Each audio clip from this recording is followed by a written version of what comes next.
CNN has obtained thousands of text messages that former Chief of Staff Mark Meadows had provided to the January 6th panel. And boy, are these text messages doozies, including some updates on Marjorie Taylor Greene and what she was communicating to Mark Meadows on the day the rioters stormed the Capitol, causing mayhem and absolute chaos. And it's relevant considering the fact that Marjorie Taylor Greene is currently being questioned in regard to whether or not she can seek re-election due to her part in the January 6th riots. Now, she had texted Mark Meadows as the riots were taking place, quote, "Mark, I was just told there is an active shooter on the first floor of the Capitol. Please tell the president to calm people. This isn't the way to solve anything." So the fact that she wants White House Chief of Staff Mark Meadows to reach out to Trump makes it abundantly clear that she knows the rioters are there on behalf of Trump. They want to overturn the results of the election. And it's very different from what she said under oath in the video that you're about to watch.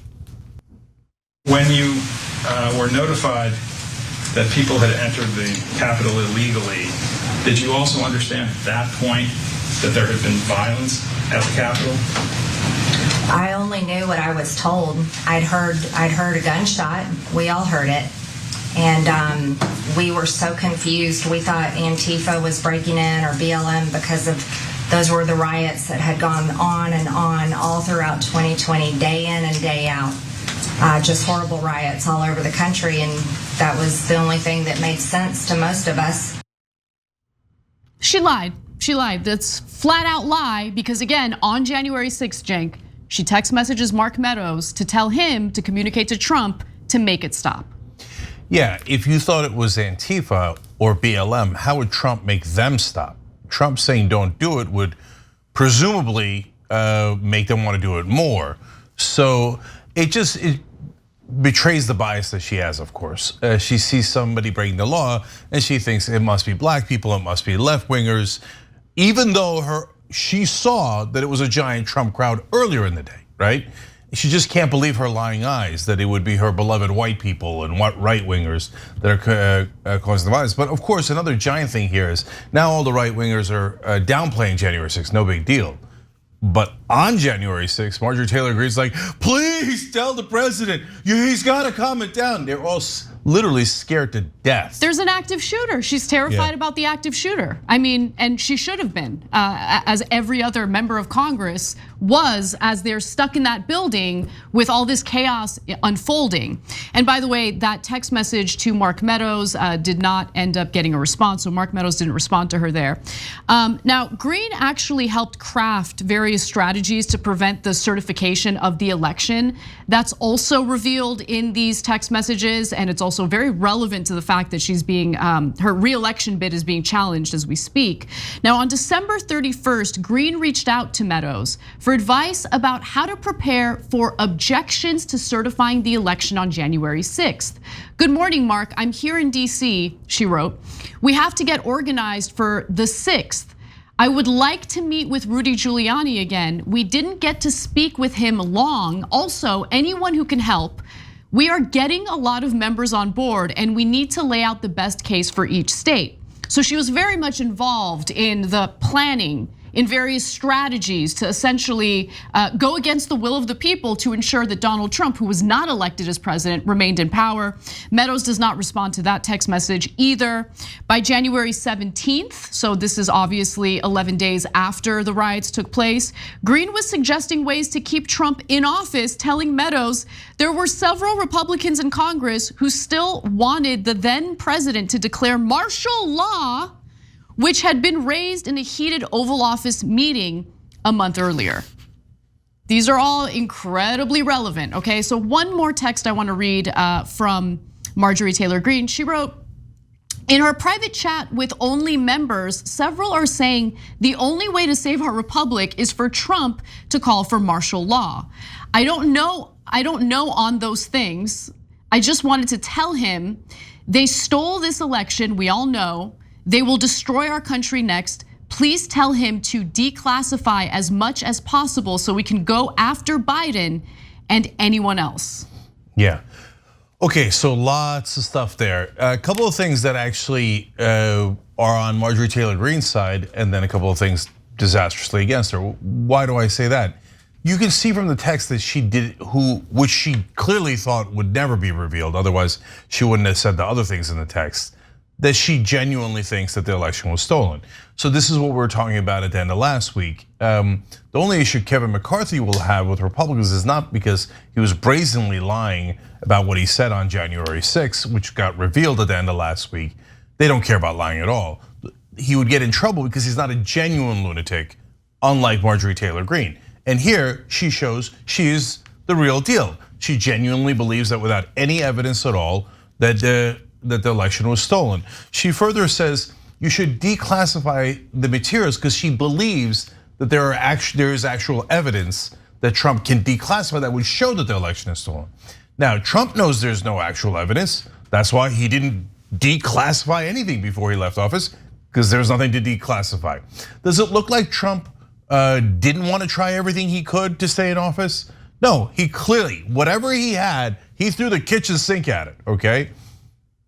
The reason he didn't declassify anything is because there wasn't anything. There was nothing at all. Declassify. Okay, so now on to the disastrous parts of Marjorie Taylor Greene.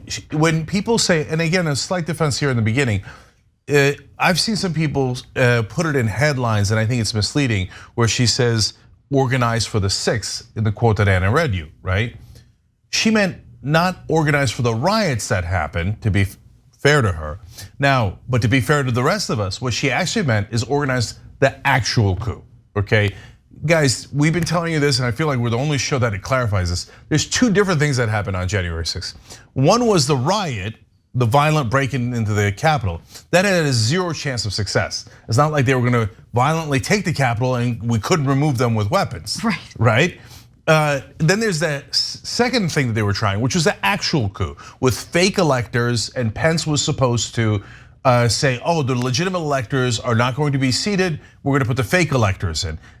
Jim Jordan wrote a huge text that we're gonna talk about later in the show related to that. And Marjorie Taylor Greene's in the actual coup camp. She's like, let's organize for January 6th. And she talks in some of the texts about how they're gonna try to make sure that Biden doesn't get seated. That's the fake elector strategy. That is way, way worse.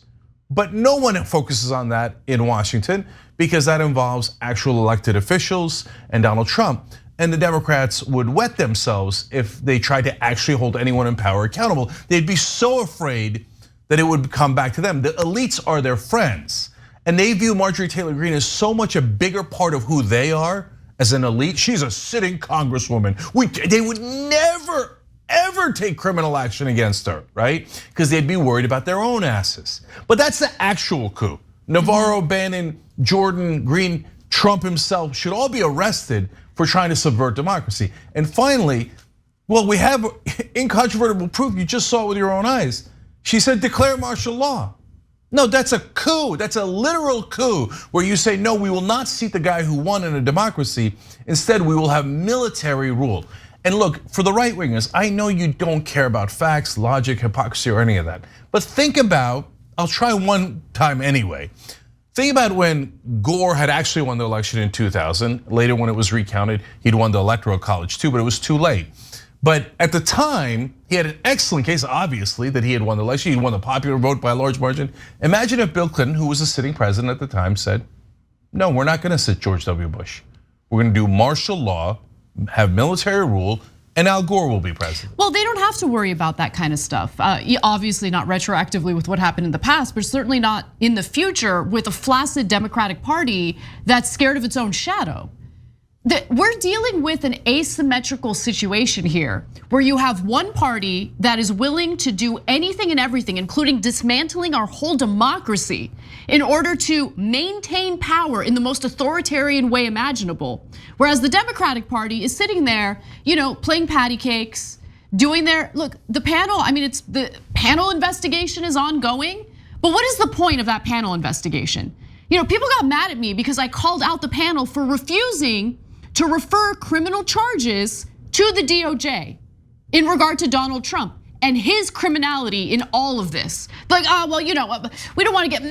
If we do that, it might seem too political. So we're just gonna hope. We're gonna hope that Attorney General Merrick Garland figures out on his own that he should prosecute Trump criminally for what he did. Is Merrick Garland gonna do that? 0%. 0% chance. We have weakness on top of weakness on top of weakness in the Democratic Party. And so when you say, oh, to the right, those questions, Cenk, those thought experiments, don't work with them because they know that they don't have to worry about it.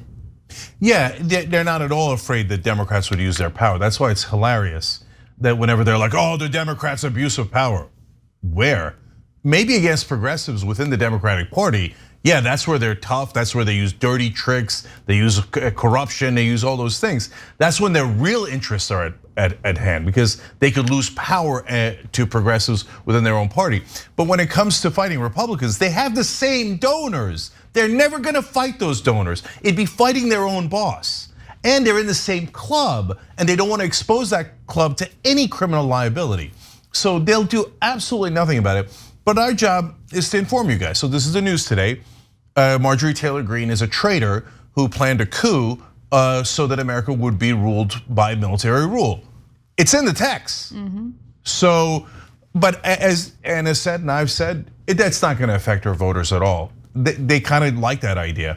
If you told them martial law by a Democrat, they'd say, we knew it, they're gonna run our lives, big government, I can't believe it, it's so oppressive, tyranny. I'm gonna grab my weapons. You say martial law by Republicans, they're like, when? Let's do it, I can't wait. I mean, all we heard over and over again during the Obama administration was how authoritarian he was due to his executive orders. Yeah. So like, just think about that. Obama, authoritarian due to executive orders, unilateral action. But these are the same people who have absolutely no problem with essentially going against our democratic process, the will of the American people, just to ensure that their side and their favorite little daddy is able to maintain power in the most undemocratic way. It's sick. Okay, one last thing. Why did they need martial law? Well, because they were gonna put in fake electors who were not at all real electors. They had them sign fake documents. It's all on the record. In fact, Navarro and Bannon brag about it. Navarro wrote a whole book about it, okay?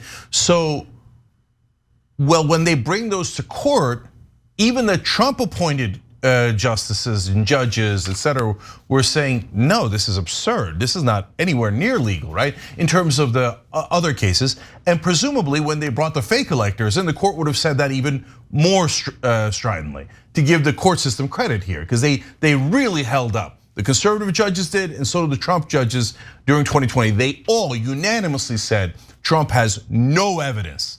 Everything about their charges were lies. So when they went to the courts, they would have definitely lost. That's why they needed military rule to say, we don't care what the courts say. You're now living under military rule and we'll do whatever we want. And Trump is president, and that always turns into president for life. Thanks for watching The Young Turks, really appreciate it. Another way to show support is through YouTube memberships. You'll get to interact with us more. There's live chat emojis, badges. You've got emojis of me, Anna, John, JR, so those are super fun. But you also get playback of our exclusive member-only shows and specials right after they air. So all of that, all you gotta do is click that join button right underneath the video. Thank you.